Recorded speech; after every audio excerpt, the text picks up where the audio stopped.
So then we go on to Yachatz. So what's Yachatz? Yachatz is we take the middle matzah and we break it. The smaller half is going to be used for koirich, and the bigger half, if hopefully you do have that division. Sometimes when you break matzah, they end up looking almost exact.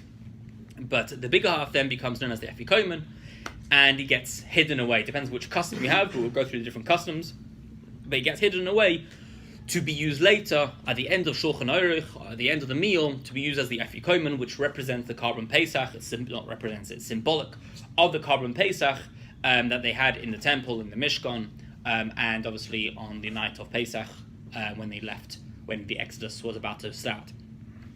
So this Yachatz, this breaking of the middle matzah, again has many different symbolisms. The first symbolism is that you break the middle matzah, and that represents two parts. It represents koirich, which was the sandwich that Hillel made, representing when we had the temple. So it's representative of the past, which is why when we say Hallel in the Haggadah, it's actually accustomed to hold the middle matzah, because and koirich itself is symbolic of the Karpas Pesach that the Jews ate 2,500 years ago in the temple, or 3,500 years ago when the Jews left Egypt. The afikomen is then said is eaten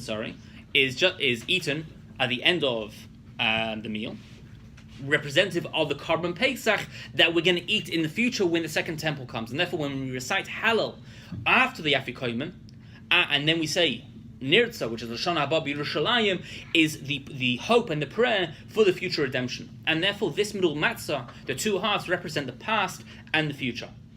The koirich represents the past Karpas Pesach, and the afikomen represents the future Karpas Pesach of the final redemption, of when we will have the temple once again, the third temple, which is why we say we eat it just before we say Lashon Haba B'Yerushalayim, well, also just before benching as well.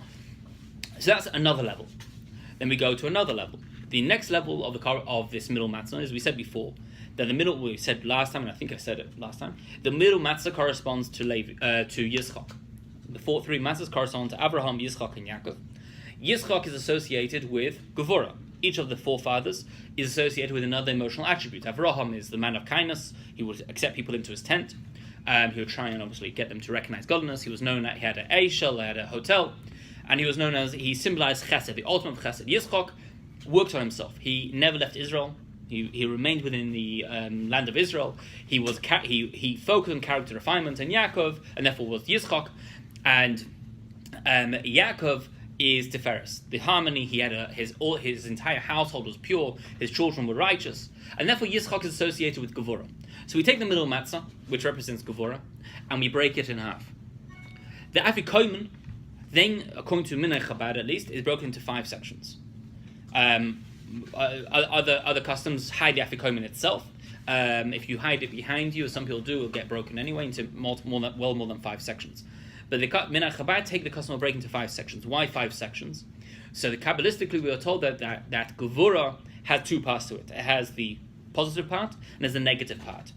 The positive part of Gevurah, of discipline, is obviously discipline itself, working on yourself, learning how to balance your life, having the discipline to withstand negative temptations, being focused in achieving various goals. Obviously, to achieve something, you have to be very focused. You have to be very disciplined, not get distracted.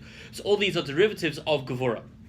The negative elements of Gevurah, there are 5 of them, and those 5 lead on to different various negative elements, such as passion for the wrong things, lust, jealousy, anger, and those are the negative elements of Gevurah. And what we do is on Pesach we break those 5. The afikomen we break into 5 parts, symbolic of the idea of that when the example is given that when you have a log which is on fire, and there comes a point when the fire begins to go out, and if you want that log to truly burn, what do? You break it.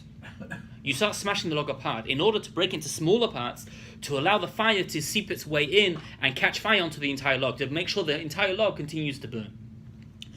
So over here, what we do is we break the 5 parts of Gevurah, of the negative. Why? Because what we're trying to do is we are trying to allow the themes, the symbolisms, the meanings of the positive sides of Gevura, the positive elements of discipline, of character refinement, to break in and seep its way into the negative side of Gevura. But Gevura itself is very hard. So what we do is we break it into to smaller parts to allow each part to be affected separately. And the hope is obviously that through this character refinement of the positive and the negative, we infuse, we allow the passion, the positive passions, the positive drives, the positive jealousy. There is a positive jealousy, and that is when you see someone achieving something great, it inspires you to achieve something great. Especially, we're told that you're allowed to be jealous of Talmidei Chacham, of wise people. You're allowed to be jealous of how much Torah that they have learned, because that inspires you to learn even more Torah. So there are positive elements to jealousy, and anger doesn't have to be negative. You can have an anger that there is that someone has done something wrong, and that inspires you to try and fix it, or inspires you to make sure you yourself to inspire you to make sure you don't do the same thing wrong. So within Gevura, within all the negative attributes, there are also positives. And the idea of breaking this middle mat, of breaking this mat into 5 parts, of focusing on Afikomen, is to focus on fixing oneself, of refining oneself, of working on oneself, which is all part of the journey of what Pesach is all about. The reality is that as much as you want to break free, as much as you want to become a better person, if you don't break that person that you were in the past, or break that person that you are now, then you're not going free. You're still going to be held down by the same limitations that you had in the past. If you don't, the idea of breaking a habit, well, if you don't change yourself, if you don't move yourself away from that which is causing the habit, then you're just going to be the same person as you were in the past. So the whole idea of Yachatz is to break down those barriers that are holding you in place and learn how to become a better person through fighting against those negative attributes, those negative elements. And the whole idea, the reason why Yachatz itself is actually still within the theory, because the whole idea of Yachatz is still very much symbolic. We're not talking about actually doing anything about it. We're not saying, this is what you need to do.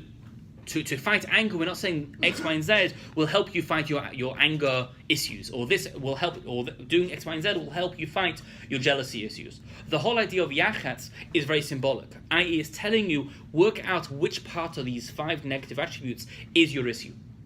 Not everyone has anger problems, but some do.